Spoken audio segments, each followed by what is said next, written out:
The rain hammered against the floor-to-ceiling windows of the penthouse restaurant as Marcus Chen watched the city lights blur into streaks of gold and silver. He'd built an empire from nothing, turned a single food truck into a chain of 30 restaurants across 5 states, and accumulated more wealth than his immigrant parents could have ever imagined.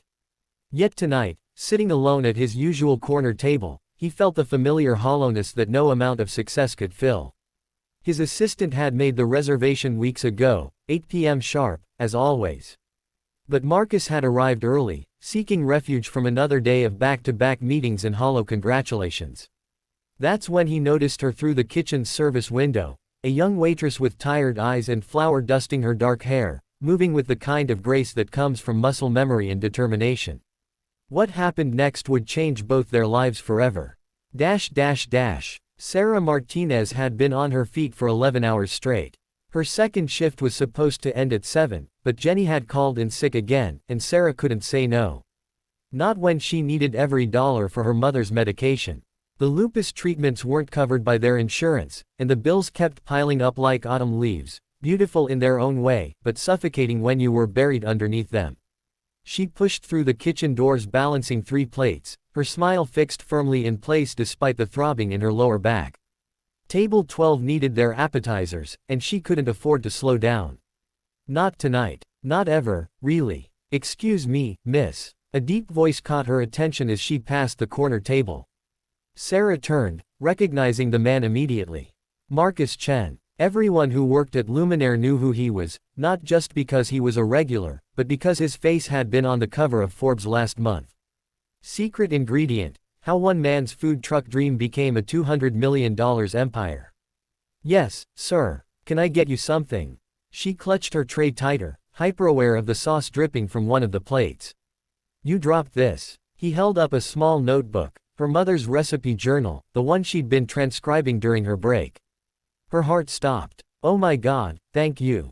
Sarah nearly dropped the entire tray as she reached for it. That journal contained 40 years of her mother's culinary memories, recipes passed down from her grandmother in Oaxaca. It was irreplaceable. Marcus stood up, steadying her tray with one hand while giving her the notebook with the other. Careful. Looks like you've got your hands full. You have no idea, Sarah breathed, then immediately regretted her honesty. I mean, thank you so much. I should. These plates are getting cold. Of course. He sat back down, but Sarah felt his eyes following her as she delivered the appetizers.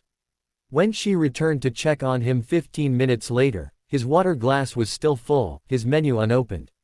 He was staring out the window, and something about his expression made her forget the 50 other things she needed to do. Have you decided what you'd like? She asked softly. He looked up, and she saw something unexpected in his eyes, a loneliness that mirrored her own. Actually, I'm not very hungry. But I noticed you reading that journal earlier. The handwriting looked beautiful, even from a distance. Sarah glanced around. Her manager, Derek, was watching from across the room with his usual hawk-like intensity. It's my mother's, she said quickly. Family recipes. I'm trying to make a digital copy before the pages fall apart completely. That's admirable. He paused, seeming to choose his words carefully. How long is your shift? The question startled her. Excuse me, your shift. When do you finish? Sarah felt heat rise to her cheeks. She'd heard stories about wealthy men and their propositions, and she wasn't interested. Sir, I'd like to talk to you about those recipes, Marcus interrupted, his tone urgent but respectful. Professionally. I own several restaurants, and I'm always looking for authentic voices, authentic stories. But I can see you're busy. What time do you get off? 9:30, Sarah heard herself say, though every instinct told her to walk away. But I really can't. I'll wait. He said it with such simple conviction that Sarah blinked. You'll wait here for an hour. I'll wait for however long it takes. Marcus reopened his menu. I'll order something, eat slowly, and when you're done, if you're willing, I'd like to buy you dinner and hear about your mother's recipes. No pressure. You can say no. Sarah should have said no. She should have smiled politely and walked away. Instead, she found herself nodding, her heart pounding with something that felt dangerously like hope. Marcus watched her work for the next hour and 17 minutes. He ordered the special, braised short ribs with polenta, and made it last, taking small bites while observing how Sarah moved through the restaurant like a dancer navigating a familiar stage. She never stopped smiling, even when a customer snapped at her about the temperature of his soup. Even when she had to clean up a spilled drink with the same rag she'd used 3 times already. He saw himself in her. Not the him of today, but the him of 15 years ago, working double shifts at his uncle's restaurant while attending community college at night. The him who dreamed of something more but couldn't see past the next rent payment. His phone buzzed constantly, his COO wanting approval on a new lease, his publicist asking about a morning show interview, his brother texting about their mother's birthday party. Marcus ignored them all. Something told him this moment mattered more than any of those things. At 9:47 p.m., Sarah emerged from the back in jeans and a faded University of Texas sweatshirt, her hair damp from a quick wash. She looked younger somehow, and infinitely more exhausted. "I'm sorry I made you wait so long," she said, sliding into the chair across from him. The restaurant was nearly empty now, just a couple at the bar and a lone businessman finishing his dessert. "Don't apologize. I'm the one who should be sorry for keeping you when you clearly want to go home." Marcus signaled to the bartender. "What would you like to eat?" "Oh, I already ate during my..." "When?" he challenged gently. "I've been watching. You didn't take a break." Sarah's mouth opened, then closed. "I had some bread in the kitchen." "Bread isn't dinner." Marcus ordered without waiting for her response, the chef's tasting menu, which he knew would take 45 minutes to prepare. It would give them time to talk. "Mr. Chen." "Marcus, please." "Marcus." Sarah pulled her mother's journal from her bag, hugging it against her chest like a shield. "I don't understand why you're doing this. You don't know me. This notebook, it's just family recipes, nothing special." "Everything is special to someone," Marcus said. "And sometimes the most valuable things are the ones that haven't been discovered yet." He leaned forward. "Tell me about your mother." And Sarah did. The words poured out of her like water from a broken dam. How her mother had come to America at 17 with nothing but her grandmother's recipes and a dream of opening her own restaurant. How lupus had destroyed that dream along with her joints and her immune system. How Sarah had dropped out of culinary school to take care of her, working 3 jobs to pay for treatments that insurance wouldn't cover. "She taught me everything," Sarah whispered, tears streaming down her face. She didn't even try to wipe them away. How to make mole that tastes like home. How to fold tamales so they hold together perfectly. How to cook with love instead of just heat. She laughed bitterly. "Not that it matters now. I serve other people's food and go home too tired to cook anything but ramen." Marcus let the silence stretch between them, heavy with understanding. The first course arrived, butternut squash soup with sage oil, and he watched Sarah take her first bite. Her eyes closed, and for a moment, the exhaustion lifted from her features. "What if I told you I want to open a new restaurant?" Marcus said quietly. "Something different from what I've done before. Not trendy fusion or overpriced small plates. Real food. Immigrant food. The kind of food that tells a story." Sarah opened her eyes. "That sounds beautiful. But why are you telling me?" "Because I want you to be my head chef." The spoon clattered against Sarah's bowl. "What?" "I've been looking for something authentic, something with soul, for 2 years. I've interviewed 50 chefs, eaten at hundreds of restaurants, and nothing felt right. Then I saw you tonight, the way you moved, the way you cared about that journal, the way you smiled even when you were drowning."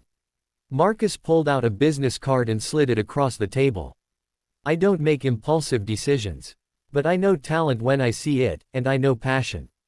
You have both." "I'm not even a real chef," Sarah protested. "I dropped out. I have no credentials, no experience running a kitchen. You have something better. You have your mother's recipes and your own heart." Marcus's voice grew firmer. "I'm not offering charity. I'm offering a partnership. You bring the soul, I bring the business infrastructure. We split profits 60-40, your favor. You create the menu, train the staff, build something that would make your mother proud." Sarah stared at him, then at the card, then back at him. "Why? Why would you do this for a stranger?"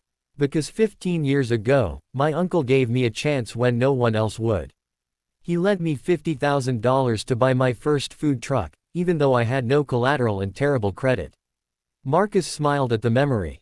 "He told me that success isn't just about making money, it's about lifting others up along the way." He died before he could see what his kindness created. I've spent every day since trying to honor his memory. The rest of the meal passed in a blur of conversation, about food, family, dreams deferred and dreams reborn. Marcus learned that Sarah had a younger brother starting college, that her favorite dish was her abuela's chicken tinga, that she'd once dreamed of writing a cookbook. Sarah learned that Marcus still worked 16-hour days despite his wealth, that he'd never forgotten the taste of struggle, that he believed restaurants could be more than businesses, they could be bridges between cultures, between generations, between who we are and who we hope to become. At midnight, Sarah finally looked at her phone. "Oh God, I have to go. My mom's night nurse leaves at 12:30. Let me drive you," Marcus offered, but Sarah shook her head. "I live 40 minutes from here. You've already done too much." "Sarah." Marcus stood, extending his hand. "Think about my offer. No pressure, no timeline. But I meant every word. Come by my office next week, or don't. Either way, I'm glad I got to hear your mother's story." Sarah took his hand, shaking it firmly. "I don't know what to say." "Say you'll think about it. That's enough." 3 weeks later, Marcus was reviewing contracts when his assistant buzzed. "Mr. Chen, there's a Sarah Martinez here. She doesn't have an appointment, but she says you'll want to see her." Marcus was at the reception area in seconds. Sarah stood there holding a covered dish, her mother beside her in a wheelchair. The older woman had the same tired eyes as her daughter, but they sparkled with something fierce and alive. "We brought you lunch," Sarah said simply. "Mom's chicken tinga, made with love, just like she taught me." She paused, taking a shaky breath. "And I want to say yes. Yes to the restaurant. Yes to the partnership. Yes to everything." Marcus helped Sarah's mother up. She insisted on standing, and the three of them shared the meal right there in his office, using paper plates and plastic forks. The tinga was perfect, rich, complex, singing with the depth of generations. It tasted like courage and hope in the simple, transformative power of someone believing in your dreams. "What should we call it?" Marcus asked between bites. Sarah looked at her mother, who smiled through tears. "Raíces," she whispered. "Roots." "Raíces," Marcus repeated, the word feeling right in his mouth.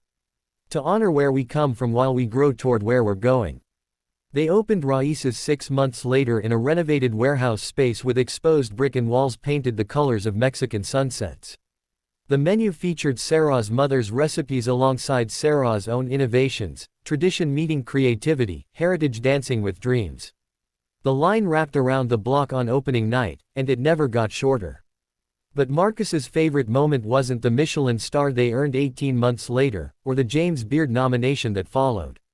It was a random Tuesday afternoon when he stopped by and found Sarah teaching a cooking class to undocumented immigrants, helping them develop their own recipes, their own dreams, their own restaurants. Paying forward the chance he'd given her. "You started something," Sarah told him, laughing as she wiped cornmeal from her hands. "I have 5 more restaurants in planning with different chefs. We're calling it the Raíces Initiative." Marcus thought about that rainy night, about the hour he'd waited just to ask a tired waitress to dinner, about how close he'd come to staying home. "We started something," he corrected. "Together. Because that's what kindness does, it multiplies. One person's generosity becomes another's inspiration, rippling outward like waves from a stone thrown into still water. And sometimes, if we're very lucky, those ripples come back to us transformed into something more beautiful than we ever imagined." Marcus Chen had built an empire worth $200 million. But the greatest investment he ever made cost him nothing but time. 1 hour spent waiting, watching, and believing in a stranger's potential. In the end, that's all any of us really need. Someone to see us, truly see us, and believe we're worth the wait.